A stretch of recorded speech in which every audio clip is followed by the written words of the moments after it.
বিসমিল্লাহির রহমানির রহিম। আসসালামু আলাইকুম। প্রতিদিনের মতো আজকেও আমরা বাংলাদেশের জেলা পরিস্থিতি নিয়ে আলোচনা করব। আজকের বিভাগ চট্টগ্রাম, জেলা 11টি।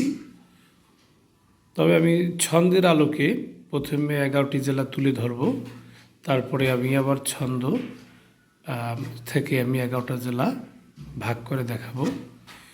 আমার নিজের তৈরি করা ছন্দ। কক্সবাজারের রাঙাবন্দর, খাগড়া, পার্বত্য চট্টগ্রাম অঞ্চলের যে 4টা জেলা, সে চট্টগ্রামে ফান করে নোয়াখালীর লক্ষ্মীরচাঁদ, কুমিল্লা বেড়াতে যায়। এবারে ব্যাখ্যায় আসি। কক্সবাজারের রাঙাবন্দর, খাগড়া, এখানে কক্সবাজার, রাঙামাটি, বান্দরবন, খাগড়াছড়ি 4টা জেলা। সে চট্টগ্রামে ফান করে, আমরা সবাই জানি বান্দর দিয়ে আগে বা বানর দিয়ে আগে ফান করানো হতো। ফেনী, এই হইল 6টা জেলা। নোয়াখালীর লক্ষ্মীরচাঁদ, কুমিল্লা বেড়াতে যায়। নোয়াখালী, লক্ষ্মীপুর, চাঁদপুর, কুমিল্লা, বিবাড়িয়া বা ব্রাহ্মণবাড়িয়া, এই মোট 11টি জেলা। ধন্যবাদ সকলকে।